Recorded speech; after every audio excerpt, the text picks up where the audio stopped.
Follow me. Hey, welcome to Live from Dennis's house. Today we are going to be doing the phenomenal masterpiece, Bringing It All Back Home by Bob Dylan. And my special guest, big treat today, special guest, the great Pat Guadagno. Hello, Pat. Hey, man, how you doing, bro? Thanks for coming on. Oh, So, the reason we're picking this, as you can hear Bob Dylan's playing in the background, and the reason we picked this album today, Pat picked this one, is because Pat is going to be doing a Bob Fest at Count Basie on, Thursday, May 21st? May 21st. May 21st? So let's start talking about that right away, and then we'll get to the album here, and you and all that stuff. So, Tell me about this Bob Fest. It's kind of like a little celebration of Bob Dylan's birthday. He turns 74, I think. Yes, he does. Next weekend, yeah, 74. And the past 17 or 18 years, we've been kind of celebrating his birthday, on or around his birthday, by getting together and with a bunch of friends and singing a bunch of Bob Dylan songs. So, and you've been doing this for the last 17, 18 years? Yeah. Wow. At the Count Basie? Or? No, it started in a little bar called the Downtown Cafe. In Red Bank? In Red Bank, yeah. Oh, wow. And kind of started unassumingly one night when I just knocked off a couple of Bob Dylan songs, and it happened to be his birthday. I didn't even know. So that was 17, 18 years ago, and then how did it keep going? Did you keep doing it at the same place? We decided that night that I would keep on doing Dylan songs, as many as I could, and turned out I knew quite a few of them. I kind of surprised myself. You didn't even know you knew them, right? I knew them. And some of them I didn't know, but we just kind of plowed through them. And then I guess the next year I was still at the Downtown Cafe, still working with Tommy Moog, and we decided to kind of commercialize it a little bit and invite some people in and call it Bob Fest, and it took off. We moved from there to the Two River Theater in Red Bank. Okay, that's a beautiful theater, yes. Yeah, it's a great theater. It was always cool there because every year we do it during one of the plays that they did, and they have these really elaborate sets and stage sets. Mm-hmm. And one year we were in a mental institution. One year we were in a barn. One year we were in an old house. And it was cool there. It was always cool there. And kind of outgrew that. And that holds about 300 people, and moved over to the Count Basie Theater, where we've been for the past. I think this is our 5th show there. Oh yeah. Yeah. That's great. So now, what guests are coming? How many people are performing that night? Well, it started out as in the downtown as just me one night, and then invited my friend Rich Otto, who plays guitar with me, and Red River Rizzo, who plays bass, and we started doing it on a regular basis, and then slowly but surely some more friends would come in, and now we got about a 10 or 12 piece band. And, oh yeah? Yeah. Oh, that sounds awesome. I am so coming to this. Oh, yeah, you got to come. Thursday, May 21st. That should be all right. I'm going to write that down. Yeah, maybe. Yeah, that sounds like a great time. Now, this year, you are focusing on bringing it all back home and Highway 61. Am I correct? Last year, I realized that it had been 50 years since Bob recorded The Times They Are A-Changin'.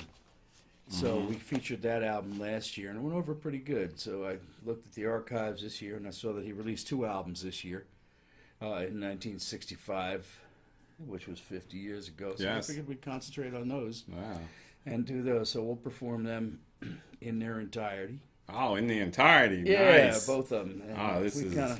And my thing is I kind of put my own little spin on it. Oh, yeah? His music. Mm-hmm. Yeah.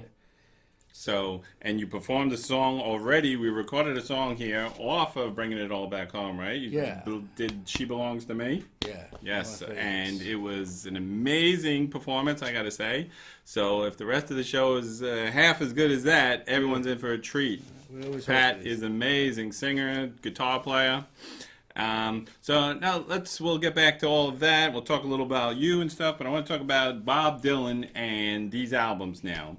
That I find it quite amazing. As you just mentioned, he put out 2 albums in 1965. Yeah. And a 3rd album in early 66. So it was the trilogy, as I call them, that within a span of 14 months, he put out Bringing It All Back Home, followed by Highway 61 Revisited, followed by Blonde on Blonde. Right. 3 of the greatest albums ever recorded in a 14-month span. With great musicians on them, too. Yes, Michael yes. Bloomfield and Harvey Brooks. And, yeah, we're going to do Blonde on Blonde next year, I think. Oh yeah, see there it goes, and see, and the beauty of it is that he's spanned 5 decades now. Yeah. I want to talk about that. How many he did? That he had 36 albums in his career, 58 singles, 11 live albums, and numerous compilations. So Dylan was one of the most prolific, influential songwriters of all time. Guaranteed, and he single-handedly changed music in my eyes. Yeah, so he did. That and at this time, this album here, Bringing It All Back Home, was the turning point. It was like a new stage in his career that he started out. He was born in Minnesota, in Duluth, I believe, and then moved to Hibbing after that. Raised in Hibbing, yeah. And then he moved to New York City, very late 50s, early 60s, all into the really folk. young then, too. Yeah. And he had all the folk songs, and he was the hit of all the folk singers and all of that. Everybody loved him down there in Greenwich Village. And then at this point, he started, because he was really influenced. One of his major influences was Little Richard. He loved Little Richard, right? So he was, he loved rock and roll. He loved rhythm. Right. So at this point here, Bringing It All Back Home, it's actually one side is electric, one side is acoustic. This is the first time that he started playing electric instruments. And it sent the folk world into a tailspin. They're like, oh, how can you turn on us like this? How can you do this to us? And then he was performing at the Newport Jazz Festival that year. That's when they booed him. Called him Judas. Yes. And they took it personally. And, They still do, too, by the way. I'd like to meet one of these people, actually. I meet them all the time. Really? You met someone who said Bob Dylan should have never went electric? No, the folkies, the dyed-in-the-wool folkies. I call them the folk Nazis. I still run into them all the time. Wow, because he's music. I don't know what music would be like if he didn't turn electric. That he influenced the Beatles, who therefore in turn influenced him, and everybody was influenced by Bob Dylan, and it stepped up the game. Jimi Hendrix was a huge fan of Bob Dylan, and vice versa too. He always, in articles that I've read, Bob always refers to. He can take, when Peter, Paul, and Mary cut his Blowing in the Wind, he said it was nice. It put him on the charts, and they made a pop song out of it. But when Jimi Hendrix recorded All Along the Watchtower, it just sent it to another universe. That was some version, I gotta say. Yeah, because everybody covered his songs from, like you said, Peter, Paul, and Mary, the Byrds covered a ton of them. You name it, people have covered his music. So this album, he actually, in 1964, he spent a lot of time up at Woodstock with Joan Baez. He was dating Joan Baez. And she was telling it that she said that he spent most of the time in the corner tapping on a typewriter, drinking red wine, smoking cigarettes furiously. And he wrote a lot of these songs this time. And then he met the Beatles, actually. Oh, really? Right in New York City right around this time as well. And it is rumored, it can't be substantiated, I guess, at this point, but it's rumored that he turned the Beatles onto weed. Yeah. At that meeting. So, and then now let's talk about the songs on this album. So she's probably forever thankful. Yes, right. So now this album starts off with Subterranean Homesick Blues, which Johnny's in the basement. Right, and a lot of people say this was the first rap song ever, because if you think about the way he's phrasing it. And it also could be the first music video ever, because the D.A. Pennebaker thing that, everybody knows when he's throwing the cue cards away and stuff like that.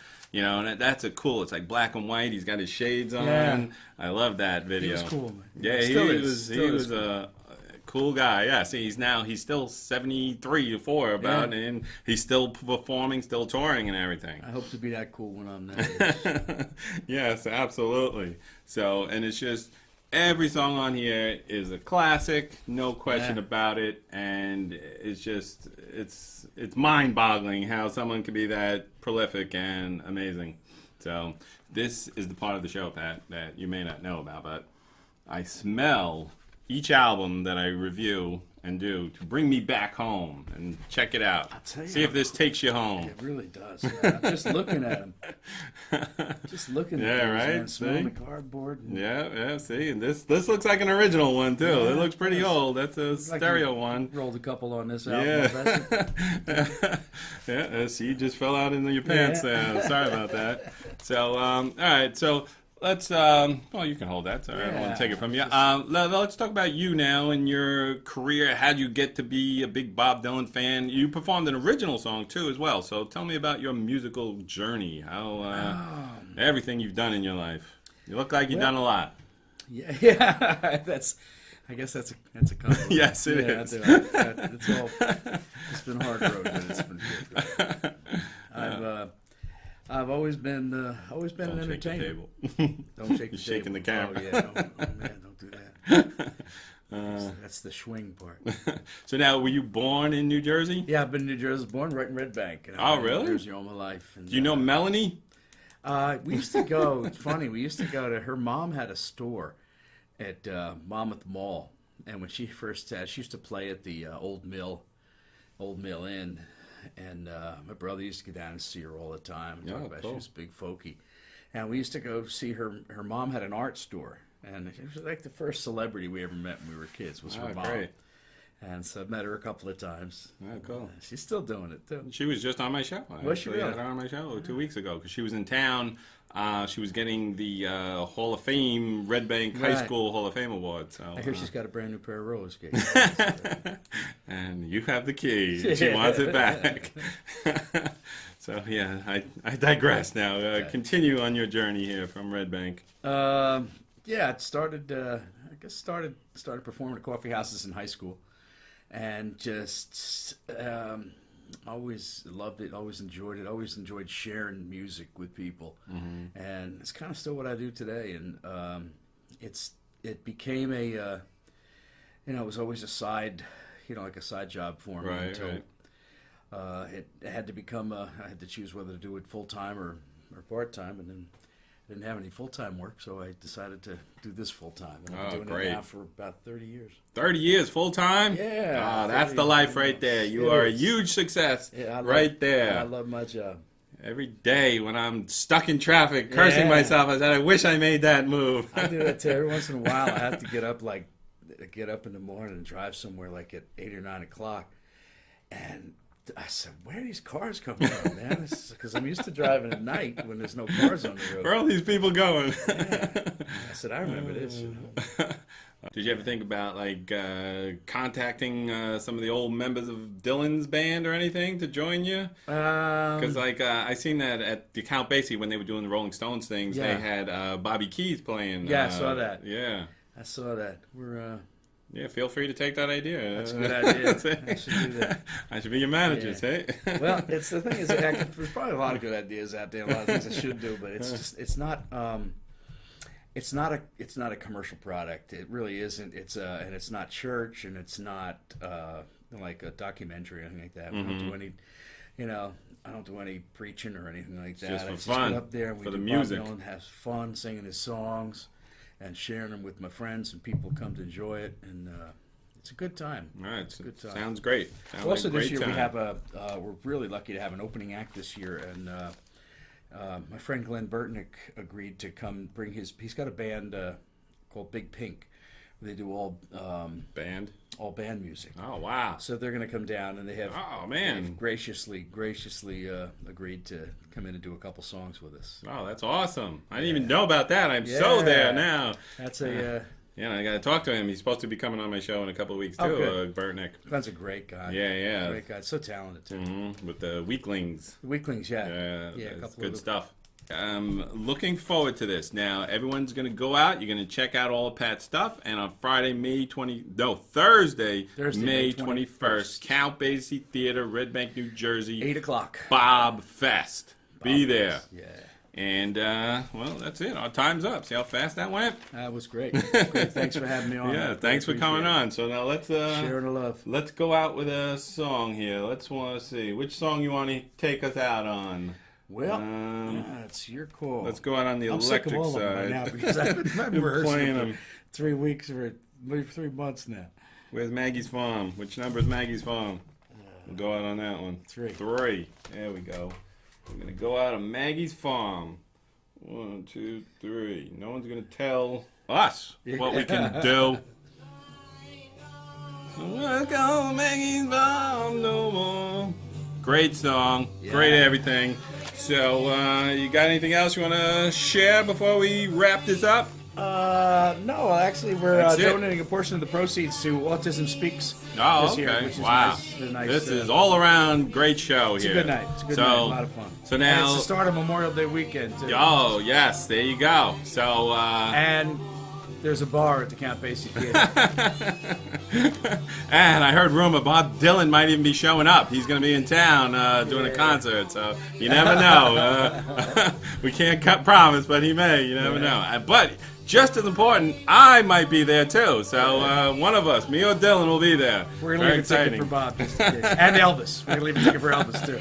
Yes, so now that you came on, we got to make this a yearly tradition. Absolutely. Every year come on right around this time, and next year we will be doing Blonde on Blonde, right? Yeah. I better make sure I have that up there. Yeah, we'll have it, but I'll bring it if you don't have it. All right, raise a cup here for Bob Dylan. Thank you, Bill. Live from Dennis South. Thanks to Pat Guadagno, Bob Fest. See you guys next week.